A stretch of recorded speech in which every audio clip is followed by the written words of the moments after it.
Olá, está começando mais um programa SP Brasil pela TV Câmara de São Paulo. Nele você acompanha entrevistas com personalidades da cena política, econômica e cultural do país. E o nosso convidado de hoje é Guilherme Casarões, doutor em ciência política e professor de relações internacionais na FGV. A gente vai conversar um pouquinho sobre questões econômicas e políticas do mundo e que, claro, envolvem o Brasil. Olá, Guilherme, tudo bem? Tudo bem, obrigado pelo convite. Obrigado pela presença. Bom, para a gente começar, eu queria que você fizesse uma avaliação da atuação do Itamaraty, do Ministério das Relações Exteriores, no governo Temer. Bom, a gente tem duas dimensões aí que vale a pena olhar. A primeira delas tem a ver com a função da política externa brasileira, né? Para que serve o Brasil ter relações com vários países do mundo? Para que serve o Brasil manter fluxo de comércio com vários desses países? Isso tem muito a ver com a nossa própria ideia de desenvolvimento. A política externa, pelo menos desde a era Vargas, vem sendo pensada como um instrumento para o desenvolvimento do Brasil.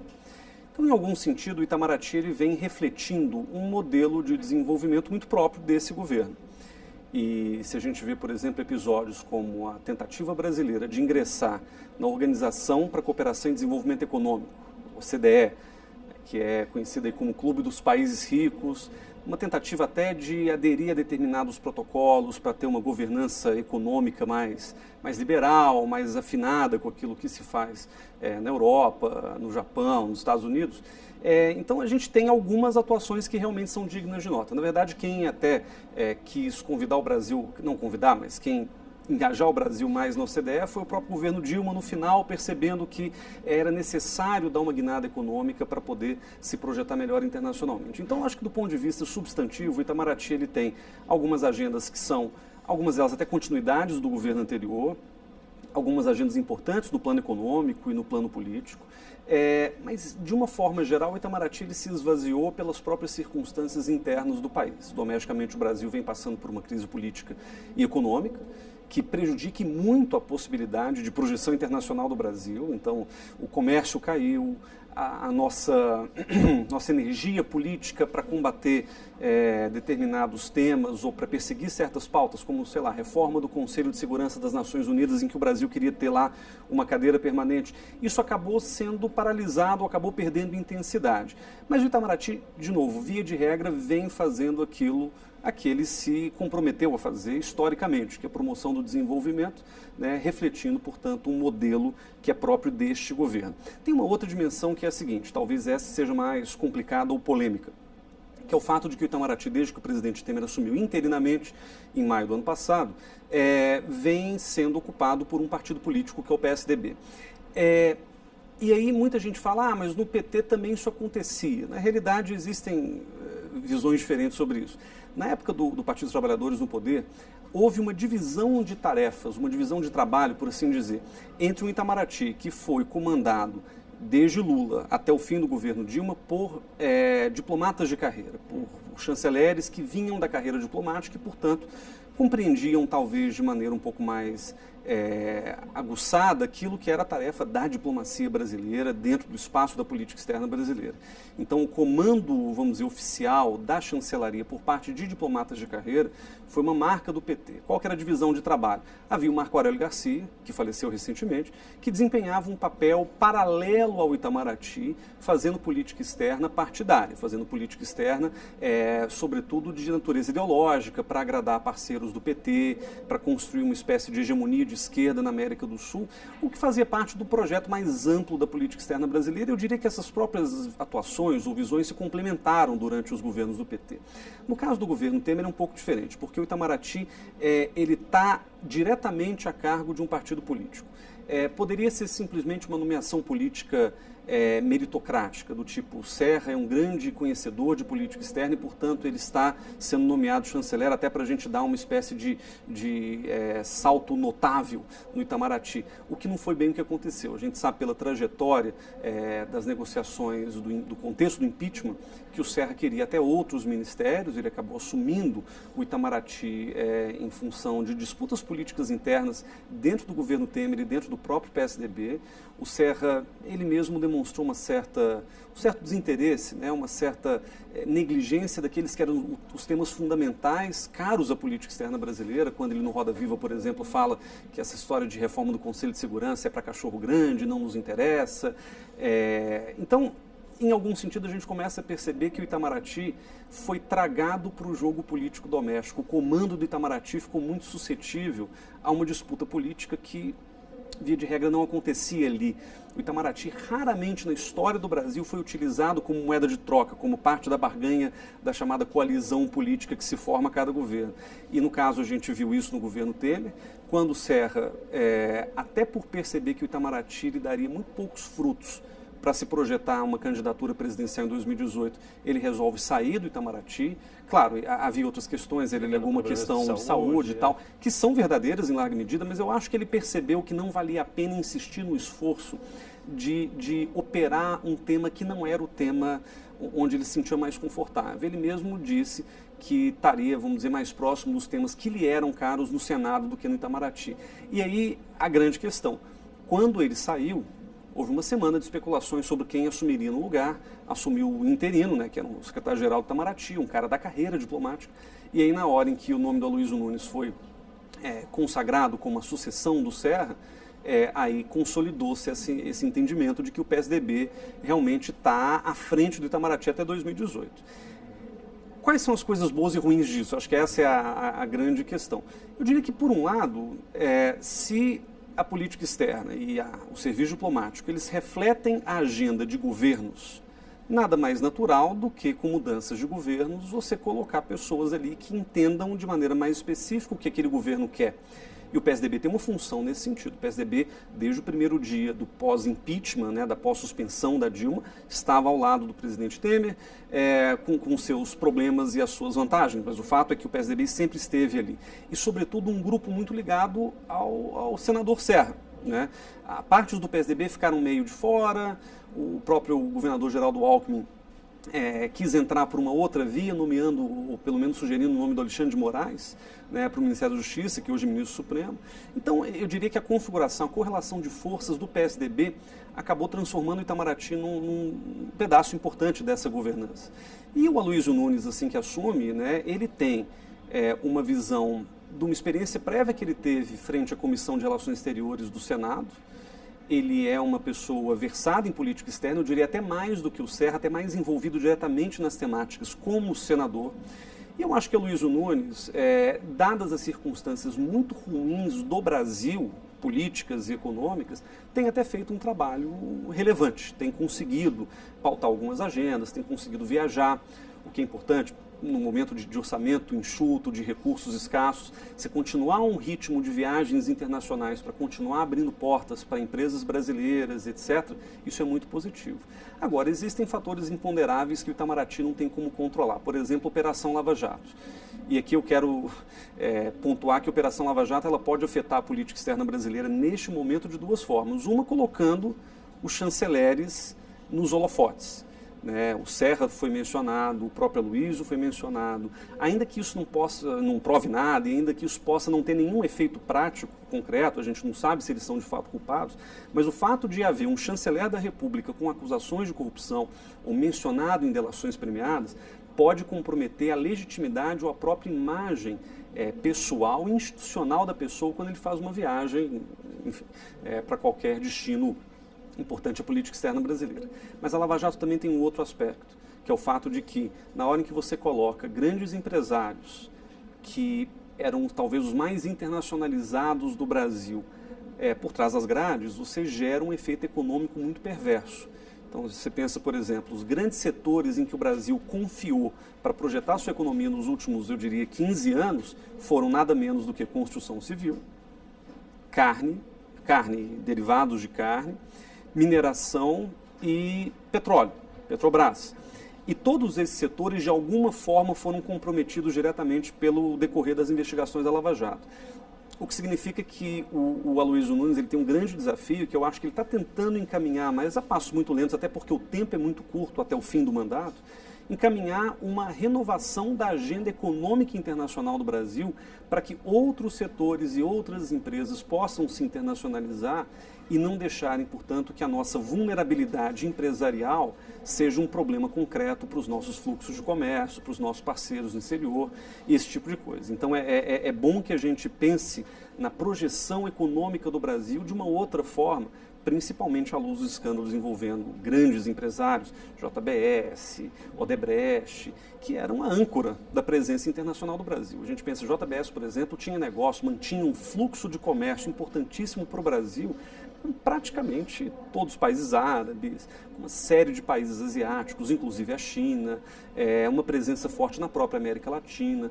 Construção civil brasileira tem uma atuação histórica importantíssima no Oriente Médio, na África, na América Latina. Quer dizer, parte do que a gente é, parte da nossa identidade e da nossa busca pelo desenvolvimento dependeu desses grupos empresariais. E se agora eles estão comprometidos, o Brasil tem que rapidamente se adaptar a uma nova circunstância em que o combate à corrupção, inclusive nas empresas, é muito mais intenso, em que a questão do compliance, ou da legitimidade, do cumprimento das normas internacionais, passa a ter um papel muito mais central. Esse é o desafio. Talvez a questão da OCDE, que a gente comentou no começo, tenha a ver com isso, né? O Brasil ingressando num clube onde as regras são mais estritas com relação à atuação empresarial, e talvez isso possa nos garantir alguma coisa positiva para o futuro, e eu realmente espero que garanta. Agora, infelizmente, não tem como saber agora, porque realmente o calendário é muito apertado até 2018, e eu não sei se nenhum candidato, ou nenhum político com cargos ou visando a cargos vão depositar uma energia, um desgaste muito grande nesse momento tão turbulento da política nacional. E é complicado porque será possível exercer essa agenda na política externa sabendo que não é a prioridade do governo Temer, né? Tem outras prioridades aí na frente. Exatamente. É difícil, e eu diria difícil mais do que simplesmente a questão das prioridades. É difícil porque existe um embate dentro da própria burocracia, um embate para o qual a gente quase nunca olha, mas ele está ali. Se você pensa hoje os objetivos da política externa brasileira, você não pode dizer que o Itamaraty é o único vetor desses objetivos, né? Foi-se o tempo, talvez nos anos 50, 40, que se falava que o Itamaraty era o único condutor da política externa brasileira. Hoje você tem, eu diria, pelo menos 3 grandes atores que interagem entre si com agendas peculiares. Um deles é o próprio Itamaraty, que tem uma agenda, o PSDB está acima do Itamaraty com uma agenda um pouco diferente, mas eles vão se encontrando porque, afinal de contas, fazem parte hoje do mesmo ministério. Existe o Ministério da Fazenda, e a gente não pode negligenciar de modo algum um papel importantíssimo que o Ministério da Fazenda, comandado por Henrique Meirelles, tem hoje na definição de determinadas pautas. O CDE é Ministério da Fazenda, praticamente. Existe uma parte comercial que é menos Fazenda e até menos Itamaraty, mais Ministério do Desenvolvimento, Indústria e Comércio Exterior. Então você tem aí uma configuração, vamos dizer, burocrática, que impacta na maneira como os objetivos são traçados. Se não houver diálogo entre o Marcos Pereira, ministro do Desenvolvimento, o Aloysio Nunes, chanceler, e o Henrique Meirelles, você não tem como definir objetivos de longo prazo, e mesmo de curto prazo ficam comprometidos. E existe um terceiro ator importante, para além de MDIC e Fazenda, que é o próprio presidente Temer, que tem experiência internacional. A gente costuma criticá-lo em excesso, mas esquecer de que ele tem algumas virtudes que no campo da política externa são importantes, como, por exemplo, uma trajetória internacional como vice-presidente digna de nota, digna de estadista. Ele que presidiu, por exemplo, todas as reuniões de alto nível Brasil-China, foi para o Oriente Médio diversas vezes, foi à cúpula dos BRICS quando era vice-presidente. Então ele tem um acumulado, um repertório que é importante, e que coloca as prioridades do presidente um pouco diferentes ou distantes das prioridades do PSDB à frente do Itamaraty, por exemplo. Coisas que passaram batido para o espectador, vamos dizer, mais generalista e que talvez não tenha notado as nuances. Por exemplo, quando o Serra e o próprio Aloysio, mas o Serra sobretudo, começou a sinalizar positivamente em favor de Israel, em favor de uma relação mais intensa com aquele país, para agradar a comunidade judaica, sobretudo aqui de São Paulo, para agradar uma comunidade evangélica em ascensão política, que tem uma relação muito forte com Israel, até transcendental, espiritual. O Temer foi rápido ao cortá-lo, dizendo, olha, as relações com Israel elas, por mais importantes que sejam para o Brasil, e eu acho que são importantíssimas, até por questões comerciais. Israel, por exemplo, nos fornece todos os componentes de avião importantes para colocar em voo Super Tucano e etc. Você tem relação com países árabes que são até mais importantes em termos comerciais. Então esse equilíbrio é um equilíbrio que a gente, olhando clinicamente ali, começou a perceber nessas divergências internas do governo. Tá certo. Bom, a gente vai fazer um pequeno intervalo, daqui a pouco nós voltamos com o segundo bloco do programa SP Brasil. Até já.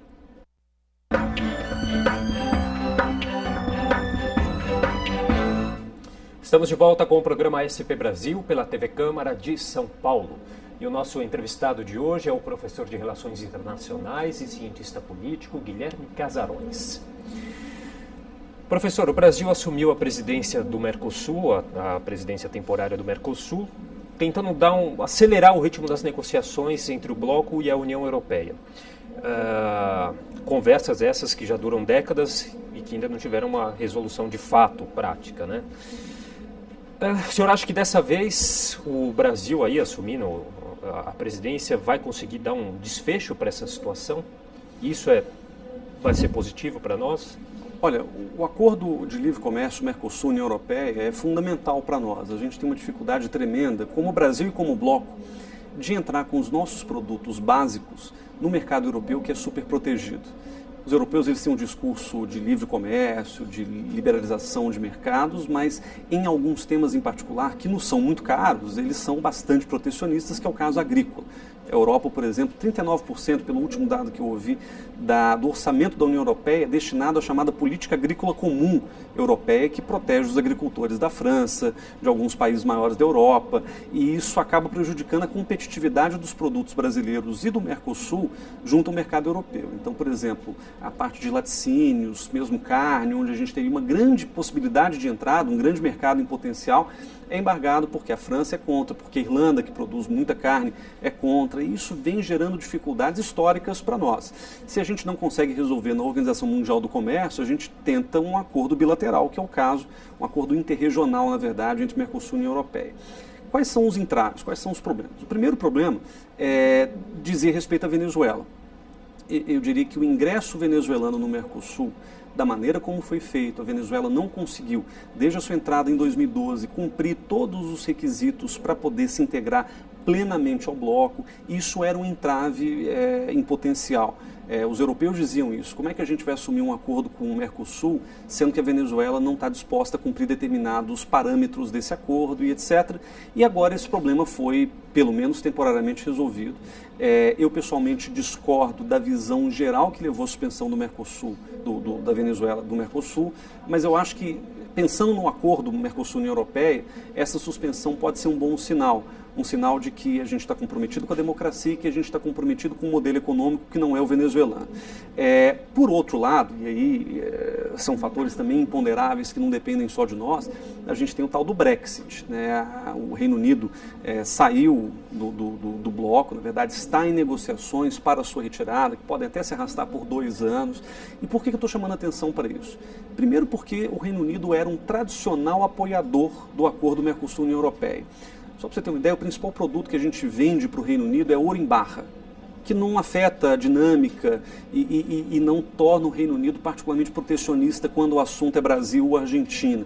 Então o Reino Unido ele era favorável a esse acordo de uma forma geral, seria bom para eles, mais do que, por exemplo, para a França ou para a Irlanda. E se de fato se consumar a saída do Reino Unido da União Europeia, a gente perde um apoiador importante, um apoiador que era, vamos dizer, a terceira economia do bloco, junto à França e a Alemanha, ou a segunda, dependendo. Então, essa é uma grande circunstância que a gente tem que olhar. E eu acho que o Brexit ele tem um outro problema aí. Ele representa, no plano das ideias, uma fragmentação, ou início de uma fragmentação, de uma derrocada, de um processo de integração regional, que no caso europeu se iniciou há 70 anos.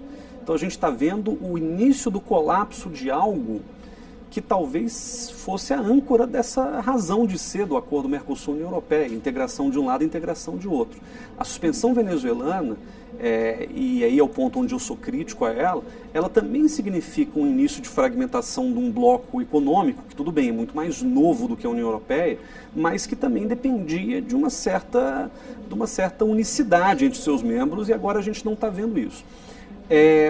dentro desse assunto, por que eu pessoalmente acho que é uma estratégia equivocada a suspensão venezuelana? Eu entendo que a Venezuela hoje está numa situação que é muito próxima das vias de uma guerra civil. E eu não posso, de modo algum, corroborar ou subscrever ao que o Maduro vem fazendo na Venezuela, reprimindo duramente a oposição, convocando, vamos dizer, soluções institucionais paralelas, como a Assembleia Constituinte, etc. Qual é o problema? O problema é que a história nos mostra, se a gente pega casos outros, como o caso da Coreia do Norte e de Cuba de um lado, ou como o caso da própria República Popular da China de outro lado, que quando você tem um país acuado, passando por uma crise interna, e o seu dirigente, que já está no momento de autoritarismo pleno, eu diria, não tem mais nada a perder, isolá-lo é uma forma de você levá-lo às últimas consequências de qualquer coisa que ele possa fazer.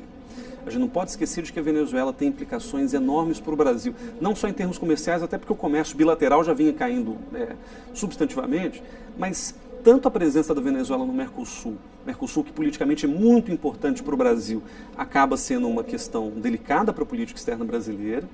Pela primeira vez em muito tempo, o Brasil não é partícipe direto de negociações de conflitos regionais. O Brasil mediou conflitos, por exemplo, entre Equador e Peru, tentou mediar o conflito colombiano algum tempo atrás, não esse último momento agora, mas algum tempo atrás. O Brasil sempre teve uma atuação muito proativa na região, com vistas a minimizar os conflitos internacionais. E na Venezuela a gente perdeu completamente a voz ou qualquer entrada numa eventual negociação de paz entre oposição e governo. Então essa é uma segunda questão. Será que o fato de a gente agora ter um chanceler aí no comando do Itamaraty com funções mais políticas e menos teóricas da função mesmo, contribui para essa visão equivocada? Sim. Mas eu diria mais, eu diria que tanto o Serra quanto o Aloysio Nunes têm uma agenda muito partidária sobre a Venezuela. A atuação de ambos no Senado, e do Aloysio principalmente, frente à Comissão de Relações Exteriores e Defesa do Senado, foram muito contrárias à Venezuela. Só que, de novo, uma coisa é você se posicionar contra a Venezuela do seu assento no Senado, para agradar vamos dizer, a uma população de São Paulo, seus eleitores diretos, a um setor empresarial que tinha, obviamente, razões para criticar a Venezuela, porque o Maduro deu calote em várias empresas brasileiras que tinham operações lá. Então, uma coisa é o senador Aloysio Nunes ou o senador José Serra falarem mal da Venezuela dos seus próprios lugares de fala como senadores. Outra coisa é você assumir a chancelaria e querer manter um discurso de senador. É aquela coisa, né? Você mudou o papel, você tem que mudar as suas prioridades e o seu próprio registro, a maneira como você constrói o discurso. Nesse sentido, eu acho até que o Serra era mais caloroso do que o Aloysio. O Aloysio é mais moderado nesse sentido, até porque ele entendeu melhor as diferentes funções. Mas ainda assim, volta ao ponto. Na hora em que você, que é o centro de gravidade da integração política e econômica da região inteira. O Brasil é metade da população, metade do território e metade do PIB de um continente. Né? Poderia se omitir. Ele não pode se omitir e mais, ele não pode ser a mola motora para o isolamento de um país. A política externa brasileira tradicionalmente sempre caminhou no sentido contrário, de integrar. E aí, de novo, por isso que eu falo de China, Cuba, Coreia do Norte. Cuba e Coreia do Norte são países cujos regimes se endureceram brutalmente depois que eles foram isolados. Enquanto ainda havia linhas de relação com a União Soviética ou com a própria China comunista e tal, eram países que se mantinham, vamos dizer, relativamente acomodados a uma política desses países grandes, né? O caso chinês é um exemplo interessante porque até a década de 70 a República Popular da China era vista como o pior comunismo de todos, porque afinal de contas eram milhões de mortos da Revolução Cultural e dos seus desdobramentos e tal. O que os Estados Unidos entenderam? Ou eles integram a China, ou eles isolam a China numa situação em que a China já era potência nuclear e tal, e não valia a pena. Qual foi a consequência? Richard Nixon, presidente americano, em 1971, declara: os Estados Unidos vão reconhecer a República Popular da China. Taiwan, que é o rival regional, ficou chateado, mas as circunstâncias eram fundamentais para esse reconhecimento. A China foi integrada às Nações Unidas com apoio americano, com apoio soviético, e isso tornou a China, aliás, um dos países mais obedientes dentro do sistema internacional que a gente tem, né, desde então. Então, talvez integrar seja uma maneira que a gente tem de forçar que o país assuma uma agenda própria do bloco. E, claro, deixa um canal aberto para que, no espaço do Mercosul, o Brasil possa ser um negociador de um eventual processo de paz na Venezuela. com a ruptura, uma ruptura que foi induzida pelo governo brasileiro, inclusive o Serra fez uma grande turnê regional pedindo para os outros vizinhos isolarem, alijarem a Venezuela do bloco, eu acho que isso pode ter consequências de longo prazo muito ruins para nós. De novo, olhando da perspectiva de um país que é o centro de gravidade político e econômico de uma região inteira, né? A gente vê fenômenos hoje como a Aliança do Pacífico, que é a aliança entre México, Colômbia, Chile, Peru acontecendo. A gente está perdendo espaço comercial e político para a China, para os Estados Unidos. E eu acho que como esse centro de gravidade, a gente deveria ter uma responsabilidade maior com relação ao que acontece na Venezuela. Não é assinando embaixo do que o Maduro faz, não é passando a mão na cabeça de dirigente autoritário, mas é dizendo claramente, olha, a Venezuela ela tem um compromisso institucional, ela vai ter que cumprir esse compromisso institucional, e aí o Brasil deveria jogar o seu peso político exatamente para garantir que isso acontecesse. Isso minimizaria uma série de problemas que virão ainda. Mas aí que está. Qual é o pensamento da política externa? Trata-se de um pensamento de curto prazo ou de longo prazo? Eu acho que no longo prazo a gente está errando. No curto prazo, atendendo a, vamos dizer, demandas eleitorais do ano que vem, talvez essa estratégia que a gente está adotando faça sentido. E é exatamente essa ambiguidade que a gente está se defrontando com relação ao caso da Venezuela. Ok, bom, a gente vai fazer mais um rápido intervalo, daqui a pouco nós voltamos com o terceiro bloco do programa SP Brasil. Até já!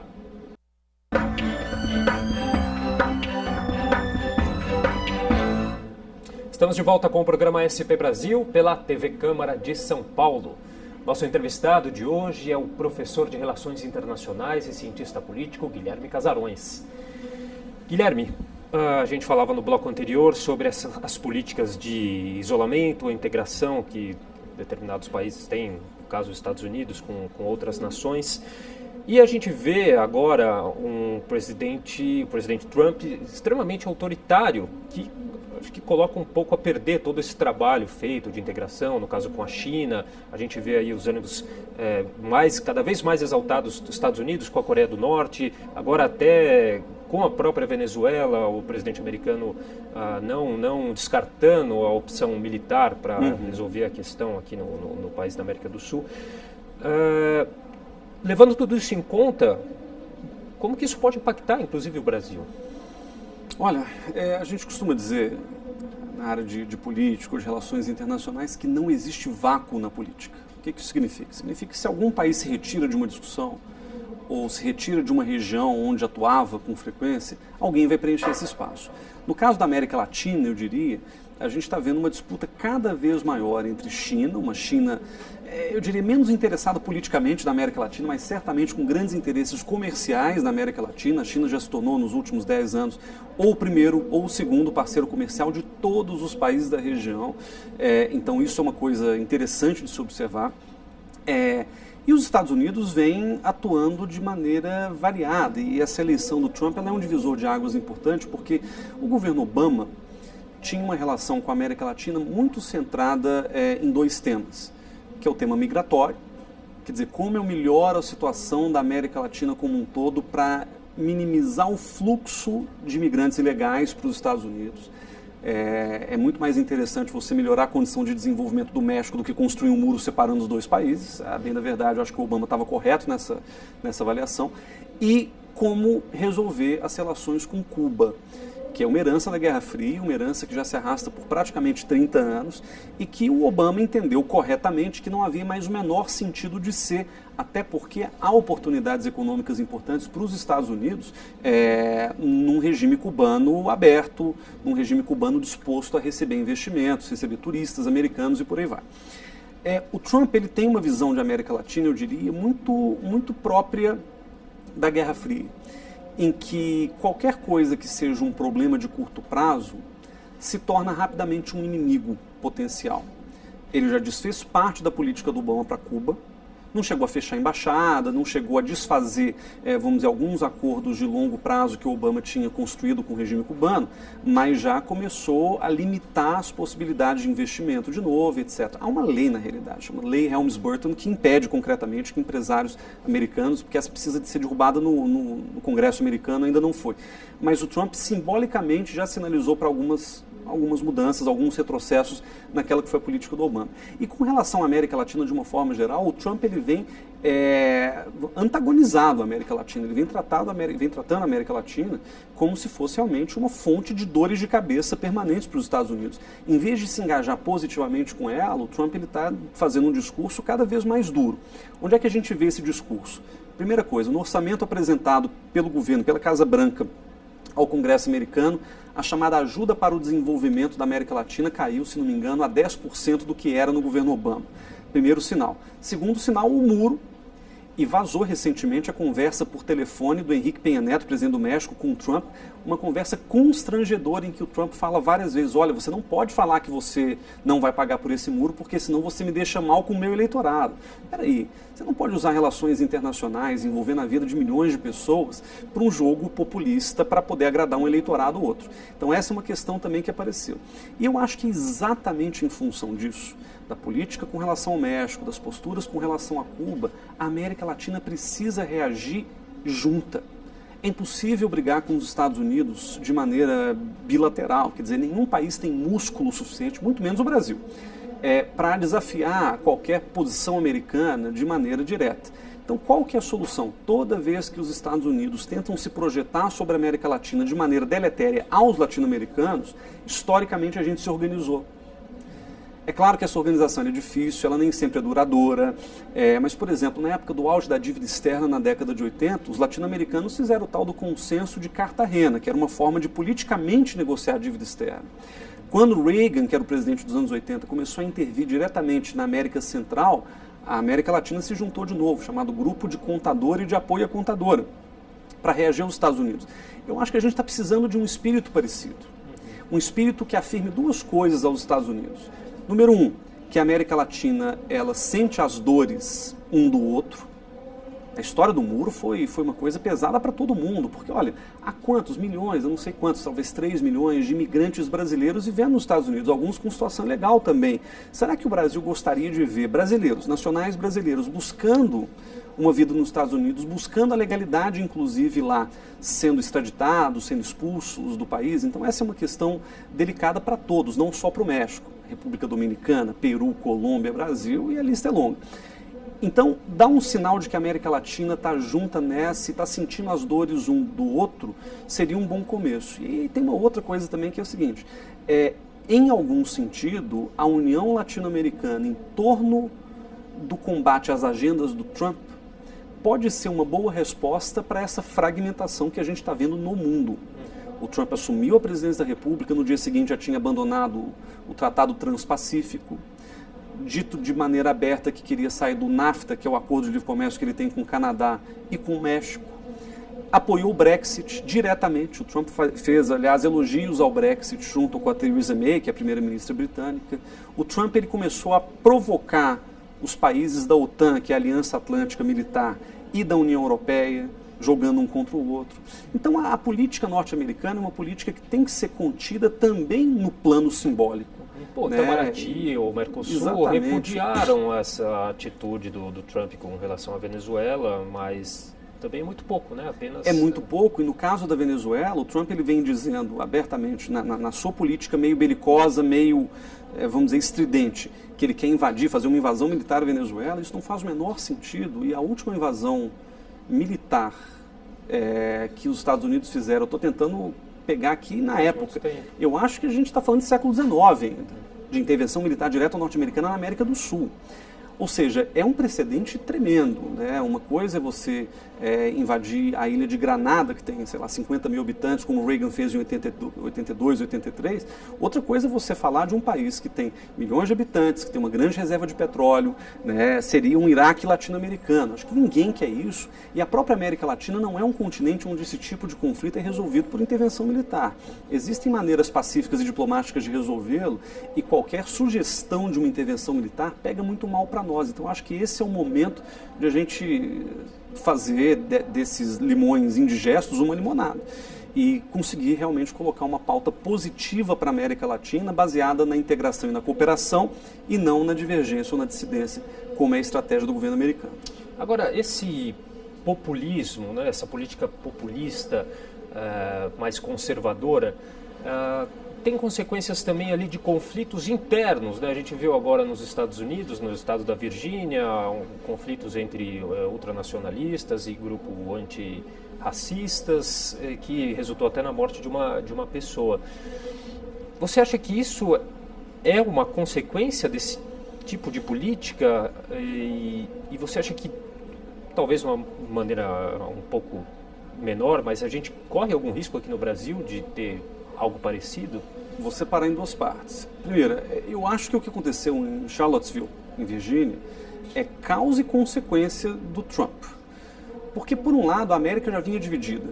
A crise de 2008 foi um grande divisor de águas de um país cuja população de classe média, média alta, branca, que trabalhava, por exemplo, nas indústrias de base automobilística, etc., elas acabaram perdendo muito nesse processo de derrocada econômica pós-2008.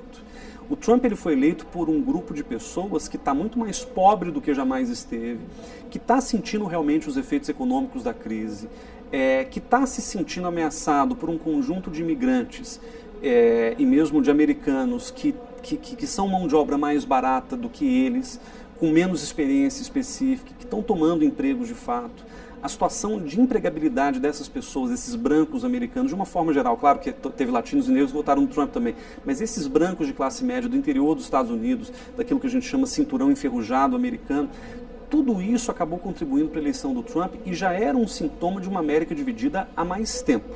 O que acontece é que na hora em que você elege uma pessoa cujo discurso era não só de engrandecer a América branca, Make America Great Again, que é o slogan do Trump, mas também um discurso com pitadas xenófobas, machistas, fortemente discriminatórias por outro lado, aí realmente abre-se a caixa de Pandora, como a gente costuma dizer, para aparecerem manifestações de cunho fascista, e eu diria pior, né, que é o extremo do fascismo, que é o nazismo.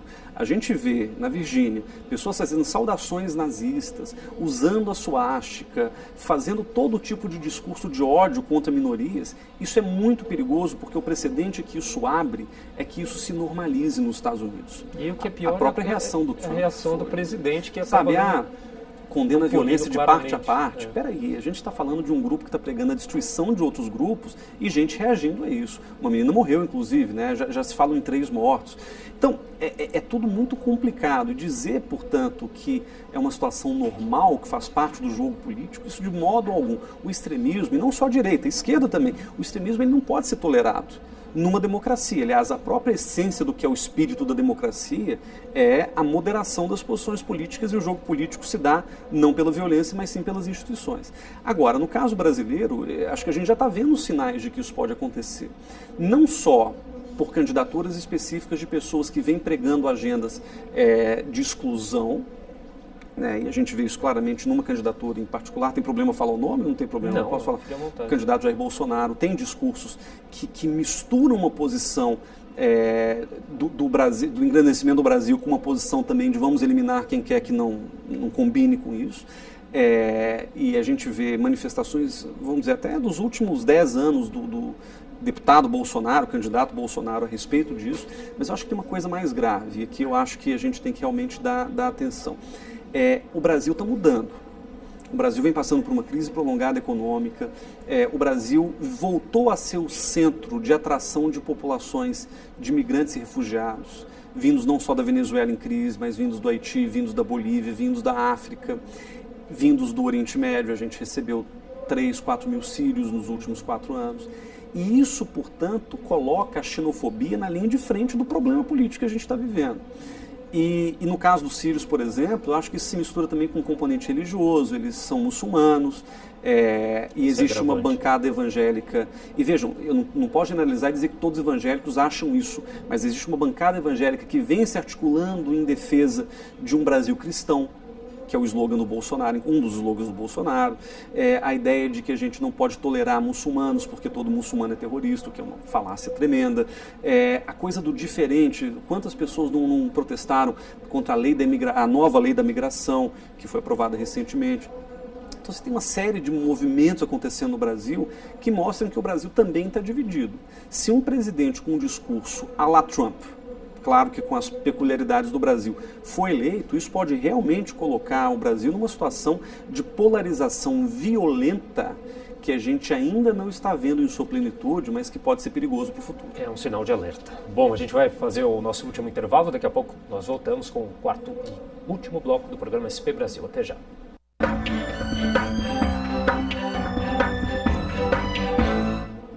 Estamos de volta com o programa SP Brasil pela TV Câmara de São Paulo. O nosso entrevistado de hoje é o professor de Relações Internacionais e cientista político Guilherme Casarões. Bom, Guilherme, agora em setembro o presidente Michel Temer viaja aos Estados Unidos para a abertura dos trabalhos aí da Assembleia Geral da ONU. O que a gente pode esperar? Qual a contribuição do Brasil nesse sentido? Olha, conectando com aquilo que a gente já conversou, eu, se fosse um assessor diplomático do presidente ou se fosse o próprio presidente, eu faria um discurso, claro que não nominalmente crítico aos Estados Unidos, mas fazendo uma apologia à integração regional. Eu tenho a impressão de que Venezuela vai ser um tema importante. Não sei como é que o Temer vai conseguir colocar isso de maneira diplomática o suficiente para não gerar nenhum tipo de ruído, principalmente porque há países que apoiam Venezuela. Igualmente há países que são críticos do processo de impeachment no Brasil e que vão acusar o Brasil de não ser democrático. Quer dizer, no ano passado, quando o Temer fez o discurso da Assembleia Geral, acho que 9 países latino-americanos se levantaram e se retiraram do plenário da Assembleia. O que é simbólico, que não quer dizer na prática nada, o discurso dele foi bom, então não é isso, mas eu acho que o Temer vai querer evitar atritos desnecessários, principalmente sob os holofotes mundiais.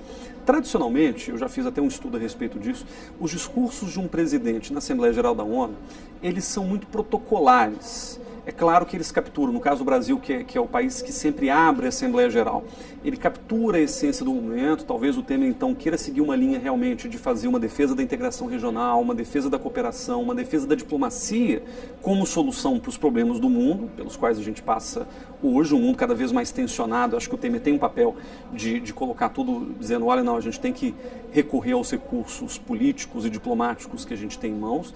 E eu acho que, ao mesmo tempo, do ponto de vista substantivo, muito pouco de diferente será dito daquilo que já foi dito em anos anteriores, não só por ele, como pelo presidente Dilma, pelo presidente Lula, pelo Fernando Henrique, por aí vai.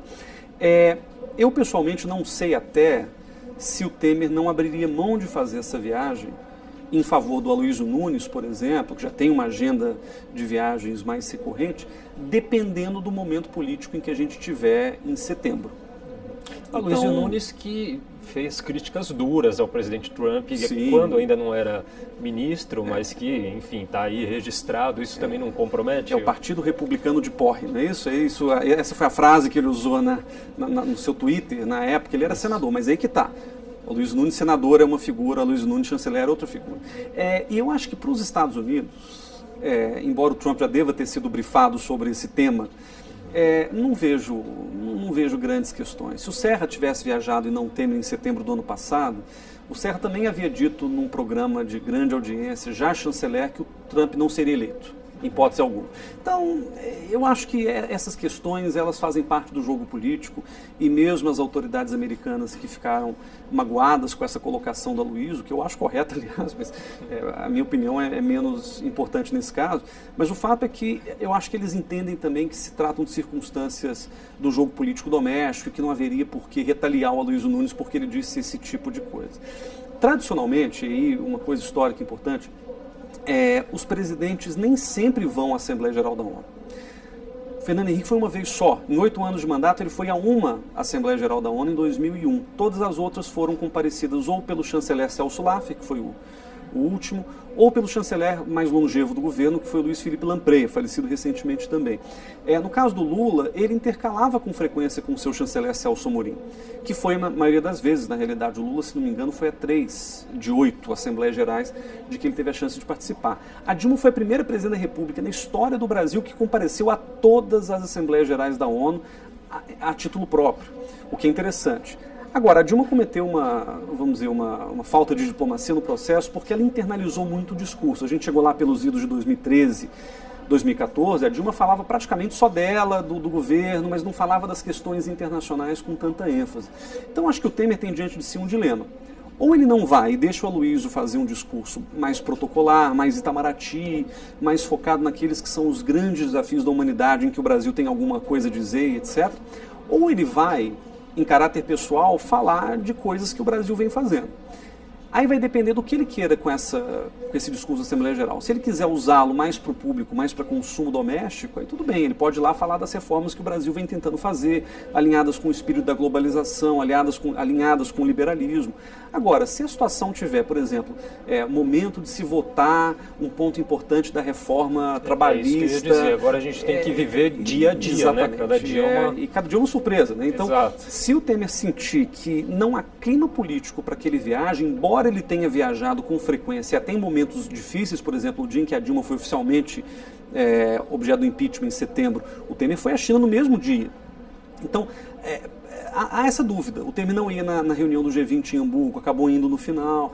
Então, talvez ele vá, eu acho mais provável que ele vá, mas ele vai ter que calibrar muito bem o discurso para que ele sirva tanto para um propósito interno, quanto também para falar aquilo que o Brasil tem para dizer. Eu acho que o recado do Brasil é muito importante, querendo ou não. A gente costuma dizer, o Brasil não tem nada a contribuir com a política internacional, mas eu acho que a opinião do Brasil, ela é, no plano diplomático, muito importante, porque o Brasil é um dos poucos exemplares de país moderadíssimo com relação à questão diplomática. Eu acho realmente que a gente tem uma contribuição a dar. Uhum. Bom, e falando em viagens e em relações internacionais também, a gente tem o prefeito João Dória aqui em São Paulo, que viaja muito atrás de recursos para essa política que ele faz, que é o plano municipal de desestatização, de concessões e privatizações de bens públicos.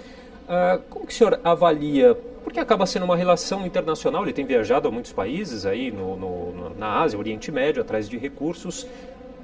Como que o senhor vê essa questão? Interessante a gente estar falando aqui para os telespectadores da TV Câmara, porque no plano municipal e estadual, mas sobretudo municipal, o prefeito, o mesmo legislativo, mas o executivo principalmente, não teria muitas competências internacionais, porque a Constituição o proíbe. Então a gente costuma até usar o termo paradiplomacia, alguns até com caráter negativo da palavra paradiplomacia, para falar numa diplomacia paralela exercida pelos executivos municipais e estaduais, quando a Constituição não tem uma provisão muito clara a respeito dessa atuação dos chamados entes subnacionais. Tradicionalmente, a Secretaria de Relações Internacionais de Prefeituras, e São Paulo tem uma, não são todas que tem, mas São Paulo tem uma, desempenham esse papel da paradiplomacia, assinam alguns acordos internacionais, mais no campo da cultura, mais no campo de alguma gestão técnica específica, por exemplo, o desassoreamento do Rio Tietê, você vai lá e faz um acordo com a cidade de Londres, algumas questões políticas e algumas questões econômicas ligadas a investimentos, mas nunca na cidade de São Paulo houve um prefeito com uma agenda tão ostensiva internacional. Como é que eu interpreto isso? Acho que são duas coisas. Primeira coisa, o Dória acabou de gravar, aliás, um vídeo jurando lealdade ao governador Geraldo Alckmin, mas o Dória é um candidato possível para 2018. Mesmo que ele tenha uma lealdade ao governador, se as circunstâncias eleitorais do ano que vem, de acordo com as pesquisas de opinião, derem que o Dória está muito à frente do Alckmin, eu acho que nem o PSDB, nem o Dória se furtariam desse papel de disputar a eleição e poder ganhar, seja em nome do partido, seja até o Dória indo para um outro partido, já que as portas estão abertas do PMDB, do próprio DEM. Então, acho que esse é um movimento importante. Então, o Dória sendo candidato, ele tem uma agenda que extrapola a Prefeitura de São Paulo.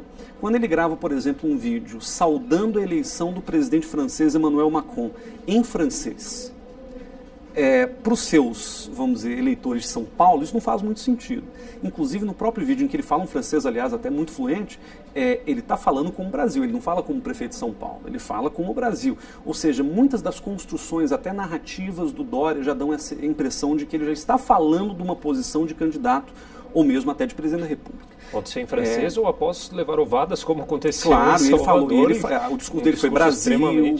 É um discurso nacionalista em algum sentido, opondo as esquerdas ao Brasil e a ele. Então eu acho que tem aí um sentido, vamos dizer, de usar as viagens internacionais e a sua própria projeção internacional para já se fazer uma pessoa conhecida internacionalmente e facilitar algumas tratativas que ele eventualmente fará se for eleito presidente da República. Então, num sentido, eu acho que é isso. No outro sentido de fato, o Dória tem uma agenda para São Paulo que é uma agenda voltada para privatização, para parcerias público-privadas, para atração de investimentos estrangeiros. E os destinos do Dória foram todos nesse sentido. Ele viajou para os Emirados Árabes Unidos, depois ele viajou para a Coreia do Sul, inclusive fez aquela brincadeira que até pegou mal, falando que ele vai transformar o Bom Retiro em Little Seul, né? Dar uma internacionalizada até no nome, na marca do bairro, que é um bairro que atrai turistas, seja pela questão texto, enfim, pelos restaurantes e tal. Ele foi para os Estados Unidos, ele foi para a China e, então, em algum sentido, eu acho que o Dória tem realmente uma agenda de trazer investimentos que pode ser boa para São Paulo. E aí eu acho que ele deve continuar essa agenda de atração de investimentos. O que não se pode, na realidade, é achar que só essa atração de investimento estrangeiro vai resolver problemas concretos da gestão pública municipal. A impressão que eu tenho é que ele muitas vezes se preocupa com certas dimensões da gestão pública simbólicas, que são importantes, mas cujos efeitos vão só se materializar no médio e longo prazo, e questões do dia a dia muito bobas, como semáforo quebrado, buraco na rua, Cracolândia e tal, ele está tendo mais dificuldade de operacionalizar. Ele tem uma equipe competente em várias áreas, mas a gente vê pela própria maneira como a prefeitura vem se fragmentando em alguns campos, questão de direitos humanos, questão da educação. Você tem grupos internos ao governo, à prefeitura do prefeito Dória, que estão brigando entre si. Então eu acho que essas viagens internacionais, elas podem até distrair vamos dizer, o eleitorado, ou distrair o cidadão de São Paulo, a gente achando que ele realmente está, vamos dizer, resolvendo as questões domésticas e por isso ele está viajando, quando na realidade uma agenda acaba sobrepondo a outra. Essa vem sendo a tática do prefeito. A questão é saber se essa tática, que no curto prazo até funciona, para até qualificá-lo, ele não estava em Salvador a troco de nada, ele estava lá se projetando nacionalmente também, mas eu acho que essa projeção via marketing, via redes sociais, que é muito bem feita, se ela não for amparada por decisões e ações concretas no plano da gestão municipal, vamos dizer, do dia a dia, essas viagens vão ter muito pouco efeito, né? Então eu espero que os investimentos sejam bons no longo prazo para São Paulo. Não sou daqui, mas moro aqui há muito tempo, já me considero um cidadão paulistano, voto aqui, mas é aquela história, eu acho que isso é muito pouco para os desafios que a cidade enfrenta. A cidade enfrenta desafios diários e em questões muito prosaicas, muito pequenas, assim, sabe? É o trânsito e tal. Então, essa coisa dos investimentos, ela realmente tem que começar a trazer algum tipo de resultado tangível para que a gente possa, como eleitores, como cidadãos de São Paulo, pensar, bom, então isso está tendo algum efeito. Agora, o meu medo se ele realmente for candidato à presidência em 2018, a gente já viu esse cenário acontecer lá em 2006, enfim, outras circunstâncias, eu acho que perde a cidade. Uma cidade da magnitude de São Paulo não pode ser, vamos dizer, vítima de mandatos interrompidos por questões políticas. Eu entendo que o trampolim seja interessante, mas eu acho também que a gente tem que tomar muito cuidado para não deixar São Paulo muito exposta às questões políticas aí que nos prejudicam. Ok, bom, professor, nosso tempo acabou, mas eu queria agradecer demais a sua participação aqui no nosso programa SP Brasil. Muito obrigado. Obrigado. O programa de hoje vai ficando por aqui. Obrigado a você também que nos acompanhou e até uma próxima.